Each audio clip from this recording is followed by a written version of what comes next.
منا کی وادی کے اندر کائنات کا ایک انوکھا باب رقم ہوتا ہے. یہ بھی امتحان ہے حضرت ابراہیم خلیل اللہ کا. اس خاندان نے قدم قدم پہ امتحان دیے. پہلے اولاد نہیں ہے، یہ صدمہ سہا. پھر اولاد ہوئی تو کہا وادی غیر ذی زرع میں چھوڑا. اللہ کا حکم مانا اور وہیں اپنی اولاد کو اور اپنی زوجہ کو چھوڑ چلے آئے. فلسطین میں آ کے آباد ہو گئے. فلما بلغ ماہ السعی، قرآن بتاتا جب وہ چلنے کے قابل ہوئے. ایک روایت میں 7 سال 8 سال یا 9 سال عمر. بعض نے بلغہ سے بلوغت کی عمر مراد لی ہے. اب حکم ہوتا ہے جاؤ ملاؤ. لیکن یار میں جدہ گیا تو وہاں ایک دوست کے ہاں ٹھہرا، تو اس گھر کے اندر کھلونوں کی بوریاں تھیں. تو میں نے اس کو کہا کہ آپ یہ کوئی کاروبار کرتے ہیں؟ تو اس کا دوست بھی تھا ساتھ، تو وہ مسکرا کے کہنے لگا کہ یہ کاروبار نہیں کرتا، بڑی دیر کے بعد اللہ نے اس کو بیٹا دیا ہے.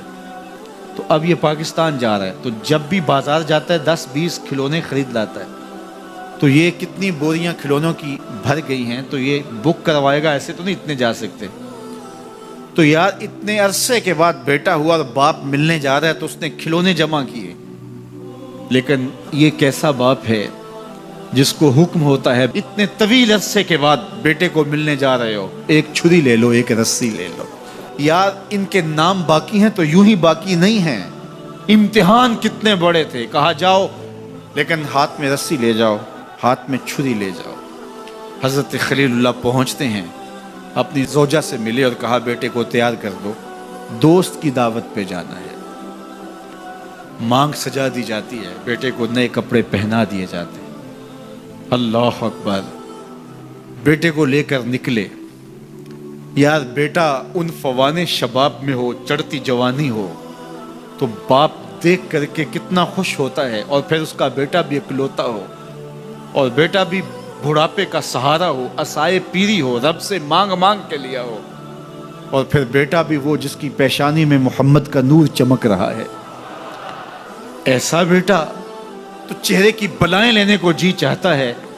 لیکن حضرت خلیل اللہ اللہ کے حکم پہ اس بیٹے کو ذبح کرنے کے لیے ہاتھ میں چھری اور رسی دبائے منا کی وادی کی طرف بڑھ رہے ہیں. شیطان نے سمجھا کہ اس سے نازک مرحلہ اس خاندان پہ نہیں آ سکتا. حضرت حاجرہ کے پاس پہنچا. پتہ ہے شہزادے کدھر گئے ہیں؟ کہا ان کے باپ لے گئے ہیں دوست سے ملاقات کروانے کے لیے. کہا نہیں، وہ ان کو ذبح کرنا چاہتے ہیں. کہا سوچ کے بات کر. وہ باپ ہے، ذبح کرے گا؟ کبھی باپ بھی بیٹے کو ذبح کرتا ہے اور بے قصور ذبح کرے گا؟ میں جانتی ہوں کتنی آہ سحرگاہی کا نتیجہ ہے وہ بیٹا. اللہ سے کتنی رو رو کے دعائیں مانگی اور وہ فرزند ملا. کہا وہ اللہ کا حکم سمجھتے ہیں. تو حضرت حاجرہ نے کہا ظالم تو کہیں شیطان تو نہیں؟ اگر رب کا حکم ہے، میری گود میں ایک اسماعیل ہے، کاش 1000 اسماعیل ہوتا، راہ خدا میں قربان کر دیتے. اسماعیل علیہ السلام کے پاس شیطان پہنچ رہا. اسماعیل پتہ ہے تیرے باپ تمہیں کدھر لے جا رہے ہیں؟ کہا کہ کدھر؟ کہا کہ وہ ذبح کرنے لے جا رہے ہیں. کہا تم سوچ کے بات کرو. ان کی آنکھوں کی چمک نہیں دیکھی؟ میری طرف دیکھتے ہیں تو لگتا ہے کہ ان کی آنکھوں سے شہد ٹپکتا ہے اور وہ مجھے ذبح کر دیں گے. کہا اللہ کا حکم سمجھتے ہیں. کہا اچھا. کہا ہاں. کہا اسماعیل کے وجود میں ایک جان ہے، کاش میرے ایک بال میں جان ہوتی اور راہ خدا میں قربان کر دیتا. ابراہیم علیہ السلام کے پاس شیطان پہنچ کے بولتا ہے ابراہیم اللہ کو راضی کرنے کے اور تھوڑے طریقے ہیں، ضرور بیٹے کو ذبح کرنا ہے. تو وہ بھی کنکر اٹھا کے مارتے ہیں اور شیطان کو راستے سے ہٹا کے منزل کی طرف بڑھتے ہیں. قرآن نے وہ سارا منظر بیان کیا ہے. فلما بلغ ماہ السعی، باپ بیٹے کے پاس آیا اور کہا بیٹا میں نے خواب دیکھا ہے کہ میں تجھے ذبح کر رہا ہوں. فانظر ماذا تری، بتا تیری رائے کیا ہے. بیٹے پر سکتہ طاری ہو جاتا، آنکھیں پھٹی کی پھٹی رہ جاتی. باپ کیا بول رہا ہے؟ لیکن یہ فیضان نظر تھا یا کہ مکتب کی کرامت تھی. سکھائے کس نے اسماعیل کو آداب فرزند. اللہ اکبر. فرزند ہو تو اسماعیل ذبیح اللہ جیسا. فانظر ماذا تری، بتا تیری رائے کیا ہے. بیٹا خاموشی اختیار کر لیتا. السکوت من الرضا، تو سکوت بھی رضا سے ہے، اس کی خاموشی بھی رضا مانی جاتی. اور جب اس طرح کی سراسیمگی کی کیفیت ہو تو خاموشی ہی رضا ہوتی ہے. بیٹا کہتا ٹھیک ہے آپ ذبح کر لیجئے. یہ بھی امتثال امر ہوتا، لیکن بیٹے نے 2 قدم بڑھ کے بات کی۔ بیٹے نے کہا یا ابا تفعل ما تؤمر ستجدنی انشاءاللہ من الصابرین۔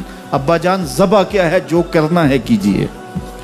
یہ نہیں کہا یا ابا تذبح، ہاں ابا جی ذبح کر لیجئے۔ ذبح کا جواب ذبح سے نہیں دیا، بلکہ کہا یا ابا تفعل، اے ابا جان کیجئے، ما تؤمر، جو بھی حکم ہو۔ ذبح کیا، جو بھی کرنا ہے کیجئے۔ رہی بات میری، یہ کام آسان تو نہیں، لیکن میرے اللہ نے چاہا تو صبر کر کے دکھاؤں گا۔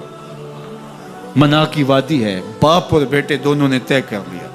باپ ذبح کرنے پہ راضی ہے، بیٹا ذبح ہونے پہ راضی ہے۔ یار اسلام من مانی کا نام نہیں ہے، اپنے خواہشات کو پورا کرنے کا نام اسلام نہیں ہے، اپنے آپ کو مالک کے سپرد کر دینے کا نام ایمان ہے، اس کا نام اسلام ہے۔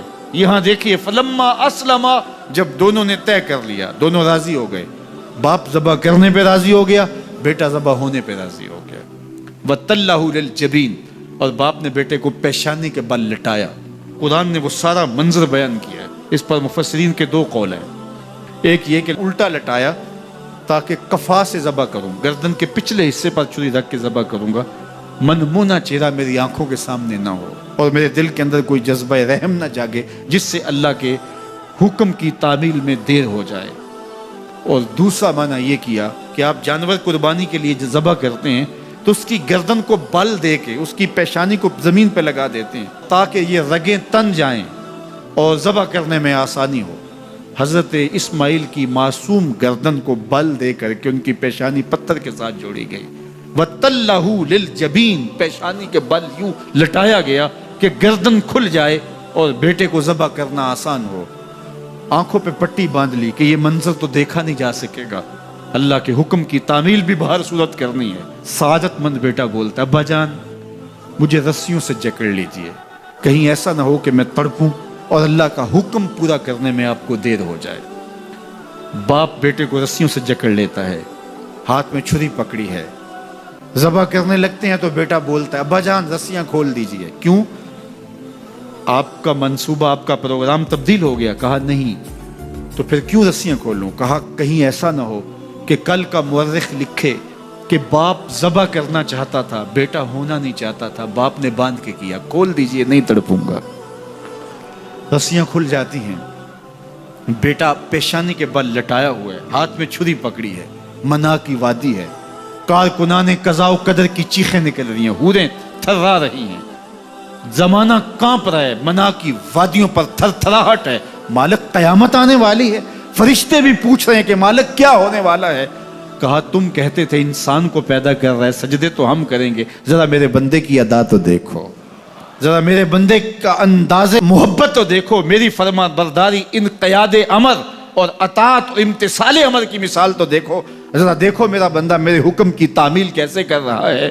اللہ اکبر، کائنات آنکھیں جھپک رہی ہے، سورج منہ چھپا رہا ہے کہ یہ منظر دیکھا نہیں جا رہا، اور منا کی وادی تھر تھر کانپ رہی ہے کہ ایک بوڑھا باپ ہاتھ میں چھری پکڑے اپنے نو نہال فرزند کو ذبح کرنا چاہ رہا ہے۔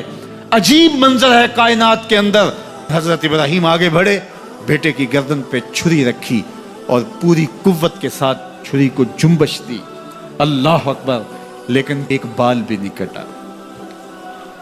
پاس پڑے پتھر پر چھری کو مارا، لما تقطع یا سکین، چھری کاٹتی کیوں نہیں؟ چھری نے آواز دیا الخلیل یامرنی والجلیل ینہانی، خلیل مجھے کاٹنے کا کہتا ہے، رب جلیل کہتا ہے خبردار ایک بال بھی کاٹا۔ کہا چھری تیرا کام تو کاٹنا ہوتا ہے۔ کہا حضرت آگ کا کام بھی تو جلانا تھا، جس نے آگ کو جلانے سے روکا تھا آج اس نے مجھے کاٹنے سے روک دیا۔ اس کا یہ مفہوم بھی نکالا جا سکتا تھا کہ میں نے تو چھری چلا دی، اب چھری نے کچھ نہیں کیا تو میرا کیا قصور؟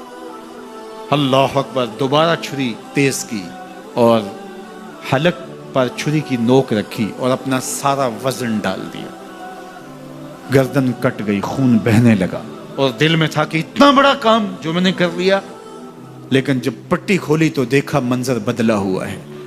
جس کو بیٹا سمجھ کے ذبح کیا وہ بیٹا نہیں تھا، دمبا تھا، اور جبریل امین پاس کھڑے ہیں اور اسماعیل مسکرا رہے ہیں۔ بے ساختہ زبان سے نکلا اللہ اکبر، تو حضرت اسماعیل بولے لا الہ الا اللہ واللہ اکبر،